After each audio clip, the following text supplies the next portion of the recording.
Hello friends, मैं अली असगर जे electrical railway DFC से आई है। तो बहुत से भाई कह रहे थे कि आप प्रिपरेशन स्ट्रेटजी पर वीडियो बनाइए, आपने कैसे तैयारी किया था। तो ट्रेड और सभी के बारे में आप बता दीजिए।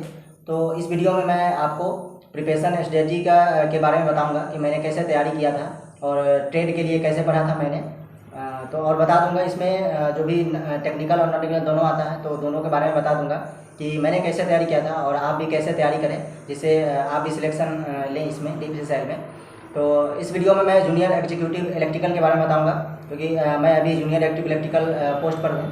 तो इसके बारे में मैं अभी आपको इस वीडियो में बताऊँगा। तो आप अगर हमारे चैनल पर नए हैं तो सब्सक्राइब कर लीजिए और वीडियो को शेयर कर दीजिए, जिससे जो भी बच्चे तैयारी कर रहे हैं उनको हेल्प हो जाए इस वीडियो से और वो भी तैयारी करें उसके हिसाब से।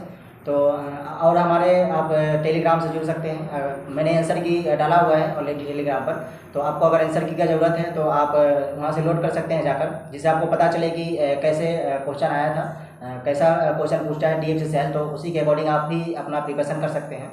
तो मैंने डाल दिया टेलीग्राम में, डिस्क्रिप्शन में लिंक है टेलीग्राम पे, आप जाकर ज्वाइन कर सकते हैं और उसे लोड कर सकते हैं। और हमारे आप इंस्टाग्राम पर फॉलो कर सकते हैं। कोई भी अगर आपको डाउट है तो आप हमें डायरेक्ट मैसेज करके हमसे पूछ सकते हैं, तो आपको रिप्लाई दिया जाएगा।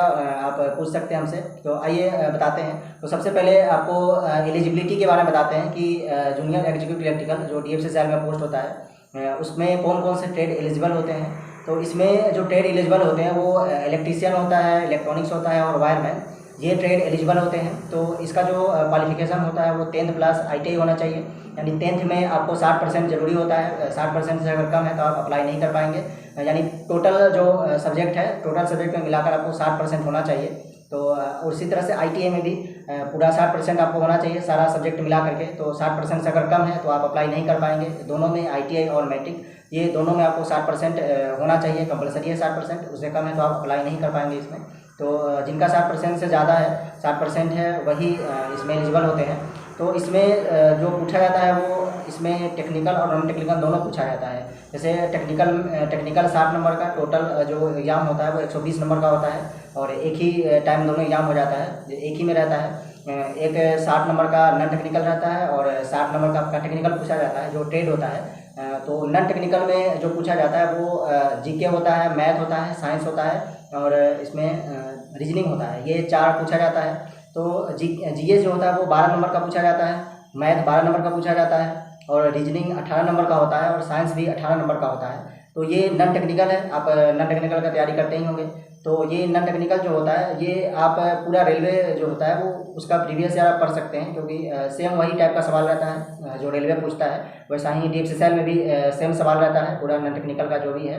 तो ये नॉन टेक्निकल आप रेलवे से जो बुक है उसका आप तैयारी कर सकते हैं। मैथ का, रीजनिंग का जो भी है, सबसे बेस्ट जो होगा वो प्रीवियस ईयर आप ले सकते हैं। कोई भी जो प्रीवियस ईयर है वो आप प्रीवियस ईयर ले लीजिए और प्रीवियस ईयर से आप तैयारी कीजिए उसके अकॉर्डिंग। ये बेस्ट बुक है प्रीवियस ईयर। तो आप रेलवे का जो भी पूछा हुआ प्रीवियस ईयर है वो आप ले लीजिए, उसके अकॉर्डिंग तैयारी कीजिए नॉन टेक्निकल का। तो ये नॉन टेक्निकल आपका अच्छा हो जाएगा। और बहुत से भाई साइंस के लिए पूछते हैं कि साइंस का कैसे पढ़ें। तो साइंस के लिए एक अरिहंत पब्लिकेशन का बुक आता है जो थ्योरी के लिए है, इनसाइक्लोपीडिया है। तो ये आपको स्क्रीन पर आ रहा होगा। तो इनसाइक्लोपीडिया बुक है वो आप ले सकते हैं थ्योरी के लिए, और उसको अच्छे से आप पढ़िए। अच्छे से पढ़ते और उसके बाद आपका जो ऑब्जेक्टिव के लिए है, तो ऑब्जेक्टिव के लिए जो रेलवे में पूछा गया है कि यूथ कंपटीशन का बुक है, तो वो आप ले सकते हैं साइंस के लिए। ये दोनों बुक आप काफ़ी है। इसमें आप दोनों अगर अच्छे से आप तैयारी कर लेते हैं, अच्छे से कंसेप्ट पढ़ लेते हैं और अच्छे से ऑब्जेक्टिव आप कर लेते हैं, तो इसमें आपका सभी क्वेश्चन बन जाएगा। क्योंकि मैंने इसी बुक से तैयारी किया था और मेरा भी साइंस जो 18 नंबर का पूछा था तो 18 में 18 मेरा सही था। क्योंकि ये दोनों बुक मैंने पढ़ा था अच्छे से। तो आप बार बार इसी को रिवीजन कीजिए और पढ़िए एक ही। ये दोनों बुक काफ़ी है।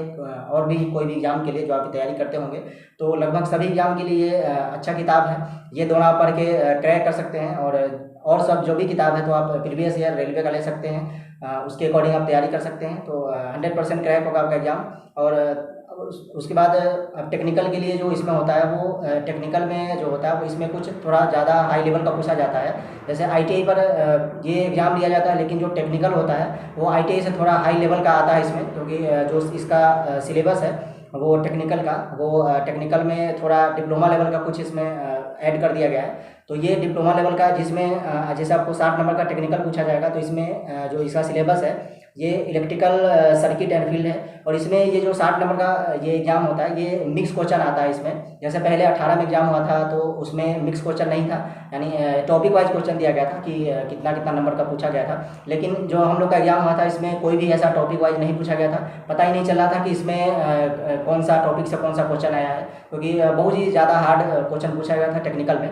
तो ज़रूरी नहीं है कि आप लोग के टाइम में बहुत ही हार्ड पूछा जाएगा, हो सकता है कि ईजी भी आ जाए या हो सकता है कि हार्ड भी पूछा जाए। तो कोई भी इसमें चांस है कि कुछ भी पूछा जा सकता है। तो आपको थोड़ा हाई लेवल का ही तैयारी करना पड़ेगा जिससे एग्ज़ाम के प्रिपरेशन के लिए, क्योंकि अगर हार्ड पूछा जाएगा तो आप वो भी बना सकते हैं और आसान पूछा जाए तो वो तो बन ही जाएगा। तो ये आपको दोनों लेवल लेके चलना पड़ेगा तैयारी करने के लिए। तो इसमें जो टेक्निकल पूछा जाता है वो इलेक्ट्रिक सर्किट एंड फील्ड होता है, फिर सिग्नल एंड सिस्टम होता है, जो ये ITA में सिलेबस में नहीं आता है सिग्नल सिस्टम। उसके बाद इलेक्ट्रिक मशीन है, पावर सिस्टम होता है, कंट्रोल सिस्टम होता है, इलेक्ट्रिकल एंड इलेक्ट्रॉनिक मेजरमेंट होता है, तो ये ITA में है। उसके बाद एनालॉग एंड डिजिटल, इसमें analog digital field and circuit होता है, पावर इलेक्ट्रॉनिक्स एंड ड्राइव होता है। तो ये इतना सारा चीज़ जो होता है वो टेक्निकल में पूछा जाता है, जो टोटल 60 नंबर का होता है। तो ये आप जो बुक है इसके लिए ऐसे तो आप जनरली ITA का थ्योरी पढ़े ही होंगे।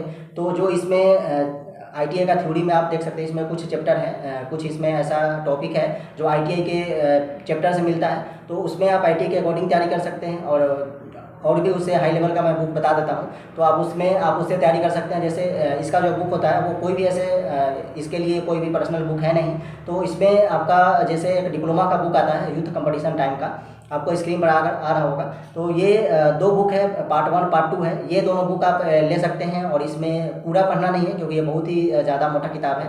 और ये 500 के आसपास में दोनों बुक आपको मिल जाएगा, आप मंगा सकते हैं, फ्लिपकार्ट से भी ले सकते हैं। तो ये दोनों बुक आप पढ़ के जो है इसके लिए तैयारी कर सकते हैं। ये ऑब्जेक्टिव बुक है, तो आप इसके अकॉर्डिंग तैयारी कर सकते हैं। इसमें जो भी चैप्टर इसमें दिया है वही चैप्टर आपको सिर्फ पढ़ना है, आपको एक्स्ट्रा कुछ भी नहीं पढ़ना है। तो आप जो भी इसमें दिया हुआ है वो आप चैप्टर इसमें मिला के आप पढ़ सकते हैं और आंसर की से आप देख सकते हैं कि कैसा कैसा क्वेश्चन आता है, तो आप उसके अकॉर्डिंग तैयारी कर लीजिएगा।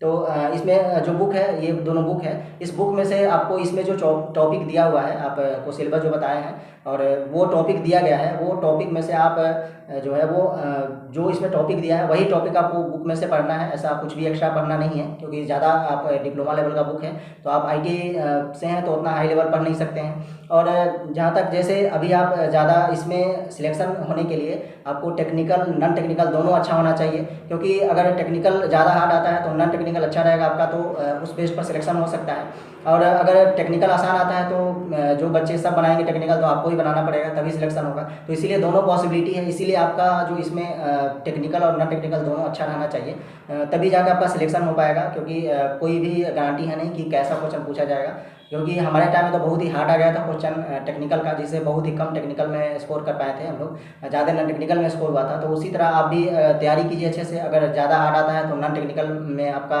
ज़्यादा नंबर आ जाएगा, तो दोनों मिलाकर सिलेक्शन हो सकता है। और अगर टेक्निकल आसान आता है कुछ, तो आपको वो तो बन ही जाएगा, जब आप पढ़े होंगे अच्छे से तो टेक्निकल बन जाएगा। तो ऐसा भी ये आपको ज़्यादा ये नहीं करना है। हम भी जब फॉर्म भरे थे तो सोचे थे कि ऐसा सिलेक्शन होने वाला है नहीं, क्योंकि बहुत ही ज़्यादा हार्ड पूछा जाता है, लेकिन ऐसा नहीं है। जब तैयारी हो जाता है तो जो हार्ड है वो सबके लिए हार्ड होता है, आसान है तो सबके लिए आसान होता है। थोड़ा बहुत 1-2 क्वेश्चन ऐसा होता है जो कोई ज़्यादा बना लेता है, तो आप ऐसा सोचें नहीं, आप तैयारी करें और 100% आपका भी सिलेक्शन होगा। क्योंकि हम भी सिलेक्शन लिए हैं, अभी देख ही रहे हैं, क्योंकि हम भी नहीं सोचे थे कि मेरा भी सिलेक्शन होगा, जिस टाइप का क्वेश्चन ऐसा देखने से लगता था।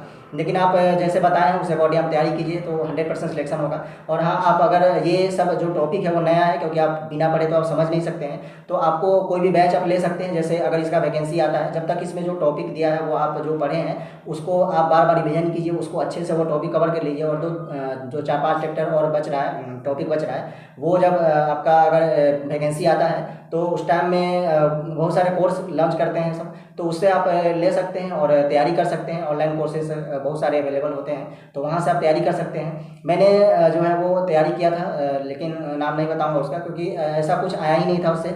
थोड़ा बहुत क्वेश्चन मैच किया था, लेकिन ऐसा कुछ नहीं आता। और यूट्यूब से अगर पढ़ना है आपको, तो यूट्यूब के लिए जो EAD क्लासेस है रमन सर का, मैंने उनका वीडियो देखा था, तो उससे कुछ हेल्प हुआ था। जो सीधे सीधे 4-5 क्वेश्चन उनसे आया था, और भी अच्छा कंसेप्ट उनका समझ में आ रहा था। तो आप ऐसे यूट्यूब से अगर पढ़ना है तो आप EAD रमन सर का देख सकते हैं वीडियो।